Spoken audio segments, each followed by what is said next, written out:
What's up, everybody? David Ariev here, Octane Jesus for iDesign.com and Brograph.com as well. I'm here with my Octane Jesus in training, Brandon Clements. He's grown out his hair, trying to be, but actually you were one of the first Octane dudes on the scene, right? I've learned so much about Octane from you, man. Oh, wow. Yeah, no, seriously? Yeah, seriously. Oh my gosh. Well, we go back kind of far because this is like my 7th Siggraph in a row, but wow. even before that, I think was it NAB when you did the cruise ship talk? Yeah, totally. Cruise ship at NAB for sure. But that was only like a year and a half ago at this point, not even. Yeah. But I mean, still, I've always learned so much from you, so that's cool to hear that. No, it's cool to hear that that came up, but that whole process came out of a large project that we had done for GE Aviation, and it was like this big cultural center. And it was just me, and it was a small team, and basically we were trying to figure out how we were going to get out so many images. There was just a huge breadth of images, ranging from like engineering stuff to like MoGraph to like big giant video walls that were like 8960 by 2160. It's like burned into my head just because of those projects, like you always remember those things. And at the time, I'd heard about this like GPU path tracer that was unbiased, and I was like, wow, that sounds really cool. So step back for a second. How long have you been doing 3D? I feel like you came from like Moto and 3ds Max. Is that true, or was it Maya? I came through like the whole trip, like the whole gamut of like software. So I like to think that I'm like software agnostic in a way, which I think is the biggest testament and the biggest compliment to like Maxon and Cinema 4D, because, I don't try to like play favorites, but I just try to use what tool is great for the project. And almost every time I step back and look at that and solve, like, what am I going to do for this project? It's pretty much always Cinema 4D, Yeah, and some kind of like third-party renderer, just because it works so well in small teams. But traditionally, I started out with 3ds Max, and did some stuff in there, and then went to Maya with college, learned a lot of Maya, and then like interviewed at some larger studios because they were looking for like Maya artists, and just found out that I wanted to be more hands-on with the project and the creative process. So that's what kind of led me down the road that I'm on now.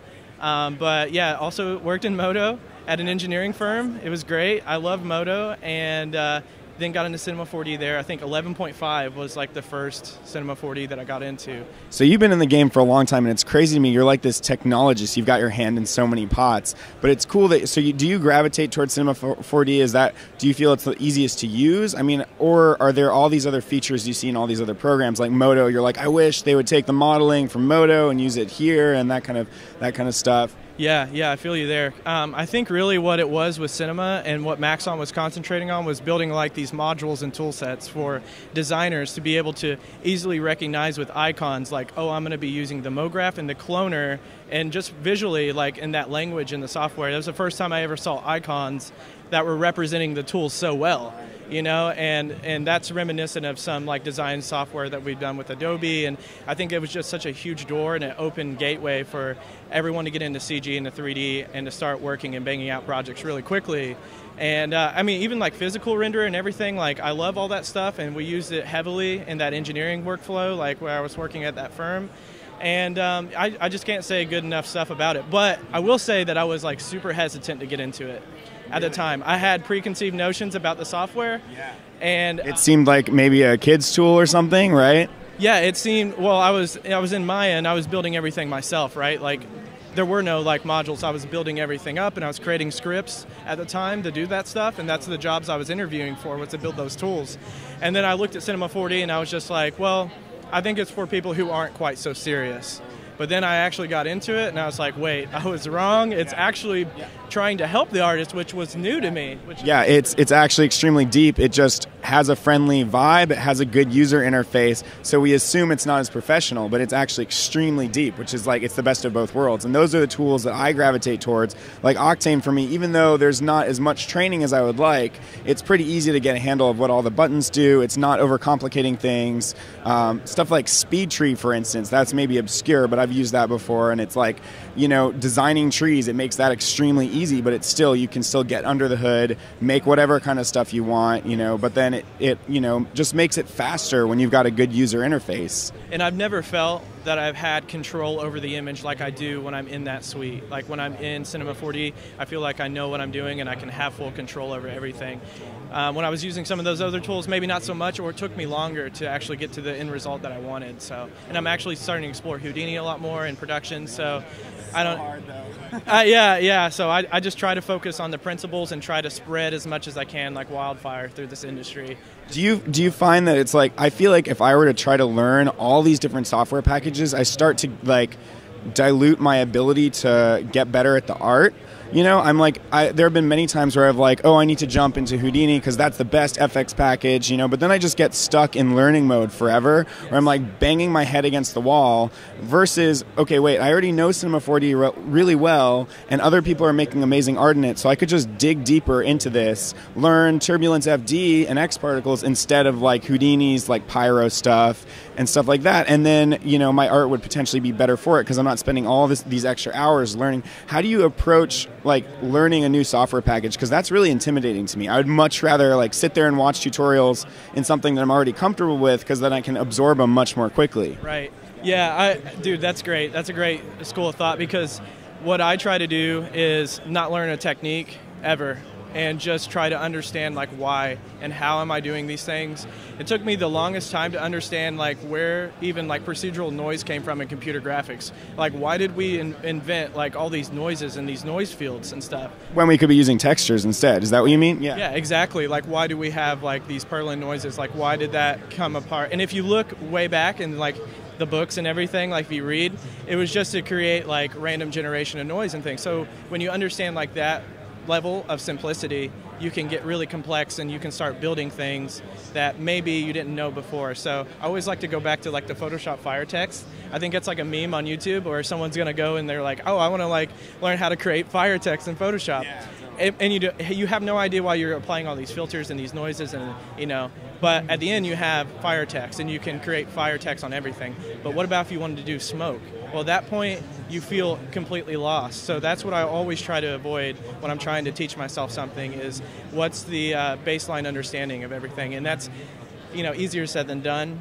But I think over time and experience and having exposure to multiple softwares, it will lead you into that mentality. And you know, when you look back at your career, you'll be like, wow, I came so far in such a short amount of time. Yeah, it's like learning a new language, and once you learn one, you can continue to learn others. And that's my fear right now, is like I've spent all this time learning Octane, and everybody's like, oh, I want to jump into Redshift. I'm like, oh, I have to learn a whole other software package, but I probably already know renderers, you know, like, so it's probably an easier jump than what I'm thinking, right? Yeah. You have like already established what you do to create images good and fast. So now it's just like trying to translate all that information and that knowledge in your head that you've just had there forever and just put it into like developer terms, and like how are developers making the software to make your job easier and my job easier. But I think too, like in small teams, it works really well because like you said, you get into that learning rut. It's great to have someone else on the team who is just worried about the overall image, and like your theory and your talk that you did the other day, you know, that's what's so important. That's what we need right now, because it's Christmas every single day, and like in the CG industry, right? I mean, we're learning software all the time, and when we get into that rut, we need to step back and kind of look at it from a 2D perspective. How have we been, you know, learning this language through film from the past 100 years, you know? And let's focus on that, and let's get really good at that, and then let's use the tools to enhance it, you know, and to make it better. Yeah. So it's you, and then how many other people at your studio? Yeah, so it's actually me, and Aaron Allen is my 50-50 partner. When we started the business, he runs all the management, everything from like accounting and all that business side that I have no idea what I'm doing with. And I'm the worst at it, and I just basically all get together teams, so we'll contract workers out. We have designers in town that we work with because we're based in Louisville. And I would say that there's probably not a huge crowd of 3D artists that are living in Louisville that are very in-depth and in tune to this industry. So a lot of the times we just like to contract with them because it's a lot easier for both parties. We don't have to manage like the 401ks and like Medicaid, FICA and all that stuff. We can just work with them on the projects, and we can keep them in the loop, and we can kind of just, you know, climb that ladder together and get the projects. We really want to focus on the projects, and that's king, and the story is king. So that mentality has helped us a lot just moving forward as a small business. Totally. Yeah, I hear that everywhere, that like even I'm just moving to San Diego, and even there I hear, oh, the scene's so small, you're the only other Octane guy that I've met in town, you know. And it's like, if you think about it, like decent sized MoGraph world. It's actually pretty small. And within that, the people that are doing heavy 3D work is much smaller. And then within that, the people that are using like Octane and these third-party GPU renderers is a much smaller pool still. So like ultimately, it's a pretty niche market. So it's hard to find people to collaborate with, and that's why it's so good to like have these remote partnerships like with BroGraph, like with iDesign, and like we can now collaborate online and like build up a network that way, which is so cool. And 5 years ago that wasn't really that prevalent. People weren't really thinking about that as much as we are now, and that's what's so great, because you can come to these shows, you can see these people's work, and you can follow them online, you can collaborate with them, we can share information, and then when the projects do roll in, we have that network that we can get out to, and that's really what we do, and that's how we've built our business, and it's been working great that way, staying small and nimble. Yeah, and it's great to meet like face to face, and actually like it's good to establish connections that way, because there's automatically like more trust built. I feel like I'm more likely to get hired by people that I actually know in person, I'm friends with, and there's like much more trust built that way. So it's great to get out to these trade shows. Right. I mean, this week goes by so quickly, but at the same time, you build so many good relationships in that short amount of time. And then every year you come back, you are that much well versed at what you do. You're ramping up your skills, and then that conversation's always more fruitful every single year. Yeah, so it's really great. So talk to me about how you got into making Octane tutorials, and like these tutorials in general. What spurred you to do this? Like, you were one of the first people on the scene, other than what's the dude, Curse Studio, with his like, do you know that? Yeah, it's like he's awesome with his smoking and like tutorial, like. But yeah, I mean, I think you were first to volumetrics when Octane was in alpha, and that was like, for whatever reason, I feel like it was much easier to do in alpha. You just crank the thickness all the way up and then mess with it from there. You were first to the random color shader. There were a bunch of others. Like, I loved your lighting talk, because it broke down like lighting and feature films, like using like Roger Deakins as an example. I feel like and like these different setups and how you can do these different lighting setups, which is not talked about enough. You did like real flow, you did like recently the triplanar projection stuff, which nobody else has talked about. So like you're definitely like filling this niche. With Octane tutorials, it's so hard to come by quality content. Like, it's a wonderful renderer, but there aren't a lot of people actually like helping, and there's not much of a community except for us. Like, we have to build the community, because Otoy's not doing it for us, Yeah, and like I said, I was just so curious about this pseudo real-time, I should say, path tracer on the GPU. That was, to me, just incredible when I first heard about it, and I couldn't believe my eyes when I was seeing it, because that was back in version, I think I got in like 2.23 or something like that. You can actually log. That's what's great about YouTube. You can go back and see that first video and see where we were and where we come from. And there was, like you said, there was just nothing out there. And my parents are educators. I kind of come from that mentality that I'm kind of like a humanist, if you will. Like, I like to give back to communities, because I feel like the community gives back like 5 times, and it actually has. Like, we're living proof, right, of how that, and BroGraph and everyone that has been a part of this community.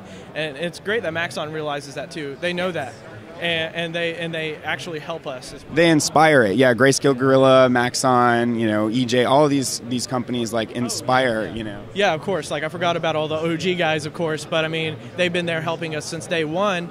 But yeah, it was just like you said, it was a niche that wasn't filled, that was just super cool, and I just wanted to join in on the conversation, really. And that's what I'm still trying to do, but it's hard to do that with work and everything. And we all have lives outside of work, and so it's been hard to keep up with that. I've tried to really do the YouTube stuff, but then all of a sudden a surge of work comes up, and it's like, so I try to do like Instagram and Facebook and talk to people through email and help out any way that I can if I'm not there presently on YouTube. But yeah, same here. I'm like, I'm trying to release tutorials, but work definitely cuts in the way, and like now I'm like in the process of moving and all this other BS. So it's like, but I definitely want to get back into the tutorials, because it's really gratifying seeing people's responses, interacting with that community, and starting conversation. And it also helps me understand what I'm doing better, for myself, and also just like allows me almost to, I suck at doing daily renders and these kind of projects, but it's like, it gives me a reason to go in and be like, I want to copy, like, literally like rip off some dude and figure out how he did what he did, like Hood Ass or some really good daily artist, and be like, oh, here's how you'd make a nature scene, or here's how you'd do this, and reverse engineer that for myself too. But it gives me a reason to do that, and and then share it with everybody. Yeah, that's great. I think that's the best way to learn is to, you know, what is it? What's the old saying? Like flattering is. Feel like an artist. Or yeah. Flattery is the something. Yeah. Yeah, you know what I'm saying. But that's the way we learn, and imitation is the best form of flattery or. All right. Yeah, that's it. Everyone's at home's like yelling it at the screen. But no, but it's true because I've done the same thing with Beeple and all of his images and his daily renders. I'll take something that's really inspiring to me. It's just great that an image can say so many things, and then try to like put it on its head or tell a different story in that same light.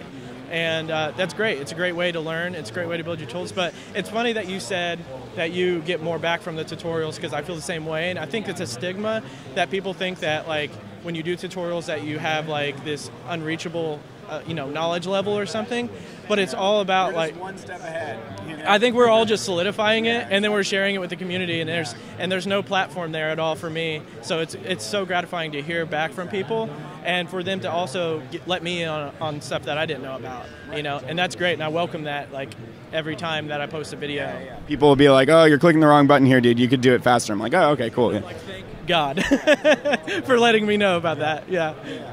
And yeah, I want to give you credit for like showing everyone how to do proper net rendering in Octane, which wasn't, you know, known about. That's this guy. And then I loved your Substance, your Octane to Substance series, which was also really good. Like, yeah, I definitely want to get into Substance Painter and Designer. Yeah. There's still more research I need to do on that. Raphael Raw has done like a lot of great, dude, Silverwing, come on, like he's the best.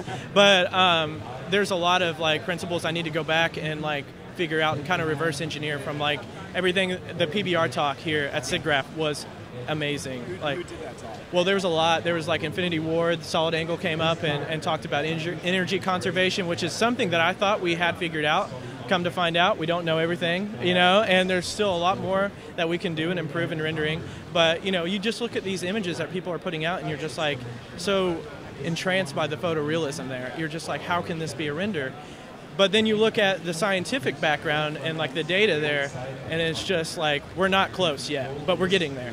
And that's so exciting to see that there's still progression here. And, you know, like R19 having ProRender. ProRender is going to be in Unreal soon. You know, Octane is going to be in Unity. Thank you. Unity soon. And I'm really looking forward to that, to see how that works out. The Orbix files with the volumetric lighting and everything. The light field data, I should say, is going to be amazing. I mean, Scott Metzger just talked over here at NVIDIA. Yeah. I saw Scott Metzger's presentation from years ago where he was doing these crazy HDRI captures everywhere and using those Lytro scanners. Were we talking about this the other day? Yes. Such an awesome talk. I mean, even today looking at it, I can't believe that he was doing that and had the mentality back then to do that for Rise, I think was the film, right? Rise, I think. We can look that up later. Check it out if you haven't seen it because it's amazing. And now he started a software company called AtomView that is basically taking all that knowledge and making that pipeline like way more efficient than it used to be, because capturing high dynamic range images, you know, floating point data. The LiDAR scans are extremely heavy. I've actually worked with those Faro scanners, and it's insane to work with them because Scene, which is their proprietary basically management tool, it gets super slow on computers. So I'm loving what he's doing. You can actually jump in real time, like networked from different locations, and do like a pre-previs tool. That's what they're coining it, to actually do shot setups and stuff. It's amazing. It's amazing stuff. I think I said Lytro scanners. That's obviously a different camera. I meant Faro scanners totally. But yeah, those are like, unfortunately, it's like prohibitively expensive. They're like 40 grand, but like when that technology becomes more democratized, that's going to be so exciting where, you know, he had multiple captures on this set and was able to fully reconstruct the entire set, photoreal, with the HDRI data mapped onto the 3D scan data, and then pick up additional shots for the director that were fully CG without like much extra effort. There was a lot of effort in retopologizing and cleaning up, you know, took a lot of effort, but once they had that fully digitally reconstructed set, it was very mind-blowing to me. One of the coolest Siggraph talks I've seen for sure. Yeah, man. Yeah, and I think he's moving forward now with Leica scanners, and those are around 16 grand. So you guys at home can pick up a Leica scanner for only $16,000. Yeah. But yeah, pretty good. Pretty good. So you've been working on a Unity game. Is that what your recent project has been? Are you interested in staying with traditional MoGraph more, or are you like Whatever, I'm all over the place. Like, all this stuff is super cool. Or are you like really wanting to move into VR and game development? Right. I mean, I have such a hard time explaining this to people because the mentality that I have about computer graphics, it's all about story. It's all about experience, no matter if it's 2D or 3D. And a lot of people are going to kind of yell at me for that. But, you know, these underlying principles I've talked about, I've kind of built up this way that I can jump into softwares and quickly learn. So what we've done right now in Unreal is we made a game called Housekeeping VR. It's on Steam Early Access. Oh, so it's Unreal. It's not Unity. Yeah, but we're also working with clients in Unity. So, but I know it's ridiculous. But going back and forth, like using Unreal and using Unity, I see like how those. It's taught me real-time rendering a lot faster than if I just stayed with one, you know, because you get in that trench of like, this is how it works, and it really doesn't work that way. It's just the way the software designers have developed that for you. But if you take a step back and you understand like the computer science about it, it's a lot easier to jump into those packages. Yeah, it's freeing knowing multiple platforms. My only basis of comparison is probably just Mac versus PC. Like knowing both of those platforms at the very least, you know, helps me easily move and, you know, work in any environment, and just understanding more about computers in general, like having to build my own custom PC, that kind of stuff. But it's the same thing for software packages. The more you acquire and understand and learn about, the easier it becomes to understand any software and understand like the different continuities between them, for sure. Yeah, exactly. I just have an inquisitive nature, and I believe you do as well, you know, and it's just like you can just go as far as the rabbit hole will let you go. So it's pretty amazing. Wrap this interview up. We could go all day. I know, yeah, we could talk forever. We're going to geek out some more later, but for iDesign and Brograph.com, this is Octane Jesus and Octane Jesus Lite signing off. Glass Hand Films.